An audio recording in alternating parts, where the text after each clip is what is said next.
فارتقب يوم تأتي السماء بدخان مبين. فارتقب يوم تأتي السماء بدخان مبين. يغشى الناس هذا عذاب أليم.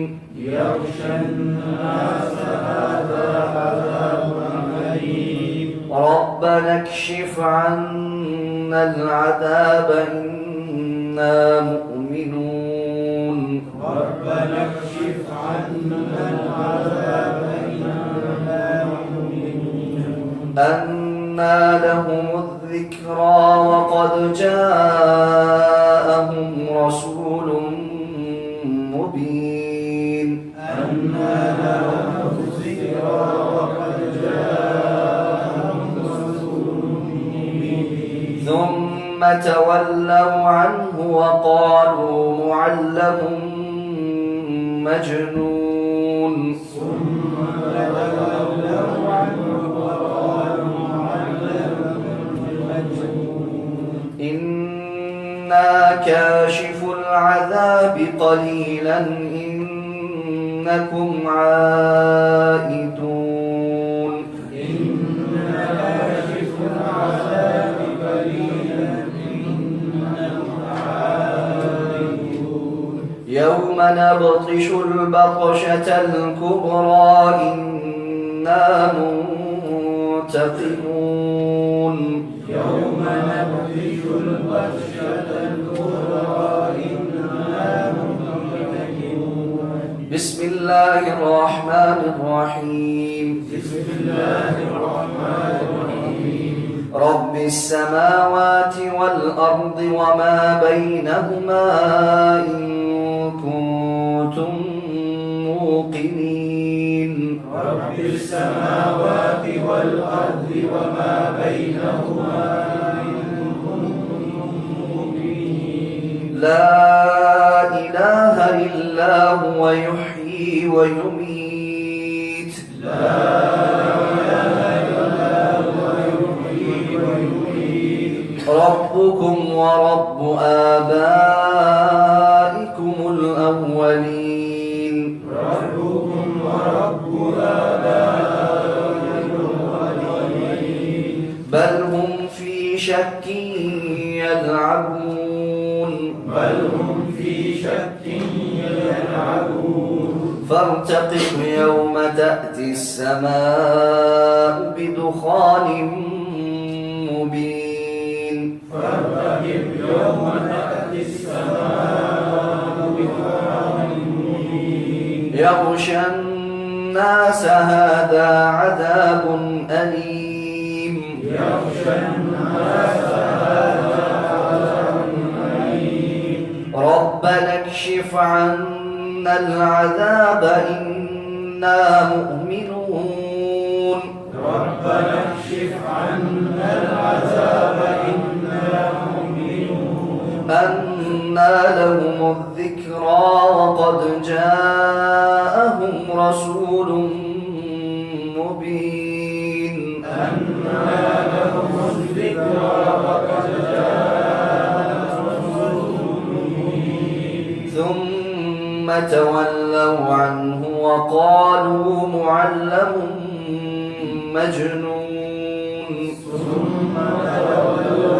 عنه وقالوا معلم مجنون إنا كاشف العذاب قليلا إنكم عائدون إنا كاشف العذاب قليلا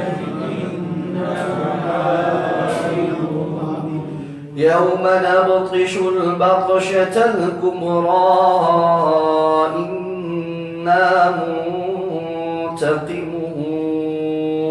يوم نبطش البطشة الكبرى إنا منتقمون گزشتہ آیات میں اللہ رب العزت نے ارشاد فرمایا کہ یہ کتاب مبین اللہ نے ایک مبارک رات میں نازل کی ہے، جس کے اندر اللہ تعالیٰ تمام تدبیری امور کے فیصلے، محکم فیصلے نازل فرماتے ہیں، اور یہ اللہ کی طرف سے حکم ہوتا ہے، اور اللہ ہی ڈرانے والے اور اللہ ہی رسولوں کو بھیجنے والے ہیں، اور یہ آپ کے رب کی رحمت ہے کہ جس کی نتیجے میں اللہ تعالیٰ کتاب بھی نازل کرتا ہے اور رسولوں کو بھی بھیجتا ہے، کیونکہ وہ بہت زیادہ سننے والا اور علیم ہے، علم رکھنے والا ہے۔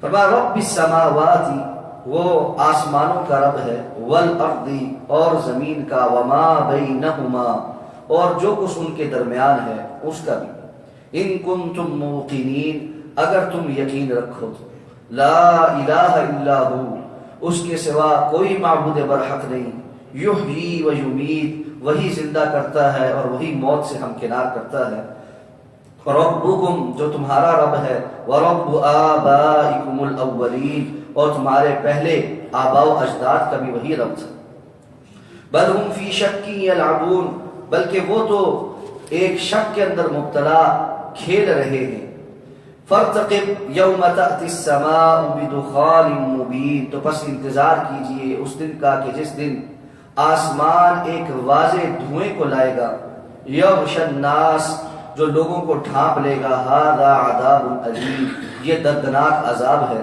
ربنا اکشف عنا العذاب انا مؤمنون، اے ہمارے رب ہم سے اس عذاب کو ہٹا دے، یقیناً ہم ایمان لانے والوں میں سے ہو جائیں گے، انا لهم الذکریٰ، اب ان کو نصیحت کہاں سے یاد آ گئی، وقد جاءہم رسول مبین، جبکہ اس سے پہلے ان کے پاس ایک واضح رسول آ چکا، ثم تولوا عنہ، اور انہوں نے تو اس سے اعراض کیا، وقالوا معلم مجنون، اور کہنے لگے کہ یہ تو ایک سکھلایا ہوا مجنون ہے، دماغ پھرا ہے، نعوذ باللہ، انا کاشف العذاب قلیلا، بے شک ہم تھوڑا سا اس عذاب کو ہٹانے والے ہیں، انکم عائدون، اور بے شک تم دوبارہ واپس پلٹ جاؤ گے، یوم نبطش البطشۃ الکبریٰ، اور جس دن ہم پکڑیں گے ایک بڑی پکڑ، انا منتقمون، یقیناً ہم انتقام لینے والے ہیں۔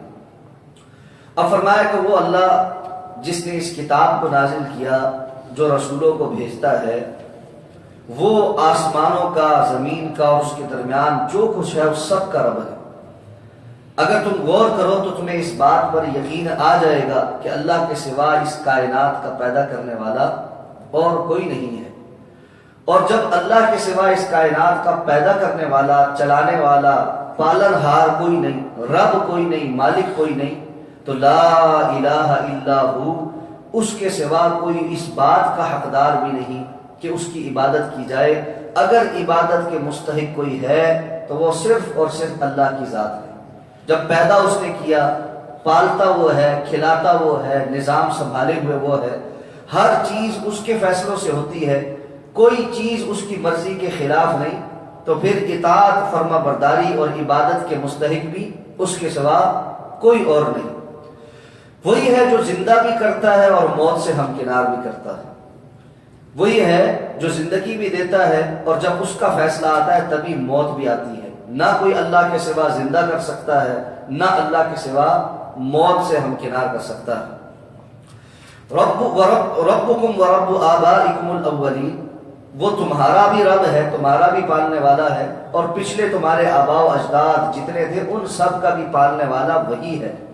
ان کی زندگی میں بھی ان کی بگڑیاں بنانے والا، حاجت روائی کرنے والا، مشکل کشائی کرنے والا، سب کچھ عطا کرنے والا وہ اللہ ہی تھا، اور تمہارے لیے بھی اور آنے والے تمام لوگوں کے لیے بھی یہ سب رب کی خصوصیات رکھنے والا وہ ایک اکیلا تنہا اللہ ہی ہے، اس کے سوا کوئی اور نہیں۔ لیکن نتیجہ کیا ہے؟ بل ہم فی شک یلعبون، یہ شک کے اندر مبتلا ہے اور کھیل تماشے میں لگے ہوئے۔ شک کیا ہے؟ یہ ملحدین شک میں ہے، پتہ نہیں ہے یا نہیں ہے، پتہ نہیں ہے یا نہیں ہے۔ کٹر سے کٹر سخت گیر قسم کا ملحد بھی کیوں نہ ہو، پھر بھی کہیں نہ کہیں اس کے دل و دماغ میں یہ بات موجود ہوتی ہے کہ جس نظریے پر میں موجود ہوں وہ ٹھیک نہیں ہے، وہ ٹھیک نہیں ہے۔ اللہ رب العزت کے وجود کا انکار اس کے اس بات سے زیادہ مشکل ہے۔ اس بات آسان ہے، انکار مشکل ہے۔ اس لیے اس کے دل و دماغ میں اللہ فرماتے ہیں ایک شک پڑا ہوا ہے۔ اب جب انسان کو کسی چیز پر شک ہو تو اس کو یقین کی کیفیت میں آ جانا چاہیے۔ سوال تو یہ ہے اگر یہ شک میں ہے تو یقین کی کیفیت میں کیوں نہیں آتے؟ اللہ فرماتے ہیں یلعبون، وجہ یہ ہے کہ دنیا کی زندگی کے عیش آرام میں اور کھیل تماشے میں لگے ہوئے۔ یہ کھیل تماشا، یہ زندگی کی عیاشیاں ان کو فرصت میں لینے دیتی کہ وہ اس چیز کے متعلق اپنے نظریے کو ٹھیک کر لیں، اس لیے کہ یہ نظریہ اگر ٹھیک ہوا تو دنیا کی عیاشیاں چھوڑنی پڑتی ہیں۔ جیسے ان کو پتہ چلتا ہے کہ جو ہمارا نظریہ ہے وہ بودا ہے اور اس کے مقابل ایک ٹھوس حقیقت ہے، اس کی طرف آنکھ اٹھا کر اس لیے نہیں دیکھتے کہ اگر یہاں دیکھا تو پھر عمل کرنا پڑ جائے گا۔ کتنے لوگ ہیں آپ اپنے معاشرے میں ارد گرد دیکھیں، جانتے ہیں کہ دین کیا ہے، سمجھتے ہیں، لیکن گہرائی میں کیوں نہیں اترنا چاہتے؟ اپنی خواہشات چھوڑنی پڑیں گی، اپنی مرضیاں چھوڑنی پڑیں گی، اس لیے علم ہی نہیں حاصل کرتے۔ چھوڑو رہنے تو بات کی گہرائی کے اندر جاتے ہی نہیں۔ تو فرمایا ان لوگوں کا انتظار کیا ہے؟ فارتقب یوم تأتی السماء بدخان مبین، پھر آپ انتظار کیجئے کہ جب آسمان ایک واضح دھوئیں کو لے آئے۔ رسول اللہ صلی اللہ علیہ وسلم کی جب مشرکین مکہ نے بے تحاشا مخالفت کی تو اس وقت چند ایک جو واقعات رونما ہوئے ہیں ان میں سے ایک واقعہ یہ ہے جس کی طرف یہاں پر اشارہ کیا گیا۔ یہ دخان مبین، واضح دھواں جو ہے، اس کے متعلق دو اقوال ہمیں سلف سے ملتے ہیں، صحابہ کرام سے ملتے ہیں۔ ایک کے راوی حضرت عبداللہ ابن مسعود رضی اللہ تعالیٰ عنہ، عبداللہ ابن مسعود رضی اللہ تعالیٰ عنہ فرماتے ہیں کہ دخان مبین کا واقعہ گزر چکا ہے، اور یہ واقعہ تب ہوا تھا جب مشرکین مکہ نے رسول اللہ صلی اللہ علیہ وسلم کی سخت مخالفت شروع کی۔ اس کے نتیجے میں اللہ کے رسول صلی اللہ علیہ وسلم نے ان کے لیے بد دعا کی کہ اللہ ان کے اوپر ویسا ہی قحط نازل فرما جیسا یوسف علیہ السلام کے دور میں مصریوں کے اوپر قحط آیا تھا۔ اللہ کے رسول کی اس بد دعا کے نتیجے میں کہتے ہیں کہ ایسا شدید قحط پڑا کہ غذائی اجناس کی اتنی کمی ہو گئی کہ لوگ ہڈیاں بھی چبا گئے اور ان کے پاس کھانے پینے کو کچھ نہ بچا۔ اور اب غذائی قلت کی وجہ سے ایک انسان کی جسمانی صلاحیتیں اتنی کمزور پڑ گئیں کہ جب ایسے ایک بندہ آنکھ اٹھا کر آسمان کی طرف دیکھتا تو اسے اپنے اور آسمان کے درمیان دھواں نظر آتا۔ جب انسان کی یعنی جسمانی قوت اتنی کم ہو جائے کہ آنکھوں کے سامنے دھندلاہٹ آ جائے، یہ دھواں ہے۔ تو کہتے ہیں یہ تھا دخان مبین، کہ ان مشرکین کو حالت وہ ہو گئی کہ اب یہ بالکل آسمان کی طرف دیکھتے تو ان کو آسمان کا نیلا رنگ نہ نظر آتا بلکہ آسمان کے اور اپنے درمیان دھواں نظر آتا، اتنی دھندلاہٹ ان کے اندر، اتنی کمزوری آتی۔ ایسے میں یہ لوگ رسول اللہ صلی اللہ علیہ وسلم کے پاس آئے اور آ کر کہنے لگے کہ آپ اللہ سے دعا کریں کہ اللہ اس قحط کو ختم کر دے، مضر قبیلے کے لیے دعا کر دیجئے، مضر تو ہلاک اور برباد ہو گئی، قحط نے ان کا تہس نہس کر دیا۔ اور اگر آپ دعا کرتے ہیں تو ہم ایمان لے آئیں گے۔ اللہ کے رسول صلی اللہ علیہ وسلم نے فرمایا مضر کے لیے دعا کرو، کہ مضر وہ تھے جنہوں نے شدید تکلیف پہنچائی تھی، اپنے کفر اور شرک میں شدت اختیار کی ہوئی تھی، اور سب سے زیادہ زبان سے اور اپنے کرتوتوں سے تکلیف پہنچانے والے یہ ہیں۔ اور کہنے والے کو اللہ کے رسول نے فرمایا تم تو پھر بڑی ہی جرأت دکھائی ہے تم نے یہ بات کہہ کے، جسے ہم کہتے ہیں نا کہ فلاں کے متعلق سفارش کرو، بڑی جرأت کی بات، یا ایک طرح سے یہ ہے کہ تمہیں ان کی اتنی شدید مخالفت رکھنے کے باوجود ان کی سفارش کرنے پر حیا نہیں آئی کہ انہوں نے کس قسم کی ہمارے ساتھ کام کیا، اور اب تم کہتے ہو ان کے لیے دعا کر دو۔ اس کے باوجود اللہ کے رسول صلی اللہ علیہ وسلم کیونکہ رحمت للعالمین ہے، آپ صلی اللہ علیہ وسلم نے اللہ سے دعا کی اللہ ان پر سے کہ کہتے ہم ایمان لے آئیں کہ اس عذاب کو ٹال دے، اس قحط کو ختم فرما دے۔ اب اللہ رب العزت نے فرمایا کہ یہ ایک ایسا دخان مبین ہے یغشی الناس، جو لوگوں کو ڈھانپ لے گا، ھذا عذاب علیم، یہ دردناک عذاب ہے۔ اب وہ کہتے ہیں اے ہمارے رب ہم سے عذاب ہٹا دے، ہم یقیناً ایمان لانے والے ہو جائیں گے۔ اللہ نے فرمایا عذاب ہٹنے سے پہلے ایک بات تو بتاؤ، انا لہم الذکریٰ، کہ آج کہاں سے نصیحت پکڑ لی؟ ذرا سی تکلیف آئی تو نصیحت پکڑتے ہو۔ وقد جاءکم رسول مبین، اس سے بڑی نشانی تو اللہ کے رسول تھے، ان کو دیکھ کر نصیحت پکڑ لیتے۔ اللہ کا اپنے رسول کو بھیجنا اور آیات کا نازل کرنا تمہارے لیے زیادہ بڑی نشانی تھی نا۔ اب مانتے بھی ہو کہ قحط اللہ کے رسول کی بددعا کی نتیجے میں ہے، اور آ کر ہٹوانا بھی اللہ کے رسول سے ہی چاہتے ہو، تو پہلے کیوں نہیں ان کی بات مانی؟ لیکن صورتحال تمہاری کیا تھی؟ جب اللہ کے رسول آئے تولوا عنہ وقالوا معلم مجنون، کہ وہ رخ پھیر کر کھڑے ہو گئے، بات سننے کے بجائے کہنے لگے یہ تو ایک سکھلایا ہوا بندہ ہے اور مجنون ہے۔ یہاں پر اللہ تعالیٰ نے بات کو مختصر کر دیا، یعنی صرف ایک دفعہ نہیں انہوں نے کہا، مختلف اپنی نشستوں کے اندر اور مختلف سالوں کے اندر پروپیگنڈے کا ایک سلسلہ ہے جو جاری ہے۔ کبھی کہتے ہیں ساحر ہے، کبھی کہتے ہیں کاہن ہے، کبھی کہتے ہیں مجنون ہے، کبھی کہتے ہیں معلم مجنون ہے، سکھلایا ہوا مجنون ہے۔ عجیب عجیب قسم کی باتیں یہ ساری آپ کی طرف جو ہے منسوخ کرتے رہتے ہیں۔ ٹھیک ہے اللہ کے رسول نے دعا کر دیا انا کاشف العذاب قلیلا، ہم تھوڑا سا اس عذاب کو ہٹا دیتے، آسانی ہو جائے گی، لیکن بات یہ ہے تم ایمان نہیں لاؤ گے، انکم عائدون، تم واپس اپنی حالت پر پلٹو گے۔ اب عبداللہ ابن مسعود رضی اللہ تعالیٰ عنہ کہتے ہیں یہ جو پہلی آیت ہے ربنا اکشف عنا العذاب انا مؤمنون، یہاں تک جو ہے نا، بلکہ یہ اگلی آیت تک کہ جی انا کاشف العذاب قلیلا انکم عائدون، یہاں تک جو ہے پہلے آیات نازل ہوئی۔ اللہ کے رسول صلی اللہ علیہ وسلم نے دعا فرمائی، بارش ہوئی، قحط دور ہو گیا، اور نتیجہ وہی ہوا کہ جو اللہ نے فرمایا تھا مضر واپس اپنے کفر کے اوپر چلے، کہنے لگے کہ ہم ایمان لائیں گے، ایمان شمان کوئی نہیں لے کر آئے۔ اس کے بعد یہ اگلی آیت نازل ہوئی یوم نبطش البطشۃ الکبریٰ انا منتقمون، اور اگلی آیت اس دن جس دن ہم تمہاری پکڑ کریں گے، بڑی پکڑ، اور ہم بڑی ہی انتقام لینے والے ہیں۔ اس بڑی پکڑ کے متعلق عبداللہ ابن مسعود کا قول یہ ہے کہ یہ بڑی پکڑ بدر کے دن کی بشارت تھی، کہ ہم ایک دن تمہیں پکڑیں گے اور اس دن جو تمہارے سے انتقام لیں گے وہ پھر شدت والا ہوگا، اور اس کے نتیجے میں اللہ تعالیٰ نے مشرکین کو بدر کے میدان میں ہزیمت سے ہمکنار کیا۔ اب ایک دوسرا قول جو ہے وہ کیا ہے؟ دوسرا قول یہ ہے کہ یہ دخان مبین جو ہے یہ وہ دخان ہے جس کے متعلق رسول اللہ صلی اللہ علیہ وسلم نے فرمایا ہے کہ یہ قیامت کی جو بڑی علامات ہیں ان میں سے ایک نشانی دخان کا بھی ہے۔ آپ صلی اللہ علیہ وسلم کی متعدد احادیث ہیں، صحابہ کرام تشریف فرما تھے، آپ نے آ کر ان سے پوچھا کہ تم کس چیز کے بارے میں بات کر رہے ہو؟ تو انہوں نے کہا اللہ کے رسول ہم قیامت کے متعلق، اس کی علامات کے متعلق باتیں کر رہے ہیں۔ آپ نے فرمایا قیامت قائم نہیں ہوگی یہاں تک کہ 10 چیزیں پوری نہ ہو جائیں۔ اس میں آپ نے مختلف چیزیں گنوائیں، سورج کا مغرب سے طلوع ہونا، دجال کا ظہور، یاجوج ماجوج کا ظہور، اسی طرح دابہ کا ظہور، تو مختلف جو چیزیں آپ نے گنوائیں ان میں سے ایک تھا دخان۔ اور دوسری حدیث میں آپ صلی اللہ علیہ وسلم نے فرمایا کہ 6 چیزوں کے آنے سے پہلے عمل کر لو، اس لیے کہ جب وہ ظاہر ہو جائیں گے اس کے بعد عمل کسی کو فائدہ نہیں دے گا۔ اس میں سے بھی ایک بڑی نشانی جو ہے اللہ کے رسول نے جو گنوائی وہ کیا ہے؟ دخان، ایک دھواں ہے۔ قیامت سے پہلے ایک دھواں اللہ رب العزت جو ہے وہ طاری فرمائیں گے، جو ہر کافر کے جسم کے تمام سوراخوں سے اس کے اندر داخل ہوگا اور اس کو شدید ترین تکلیف میں مبتلا کر دے گا، اور مومن اس سے محفوظ رہے گا۔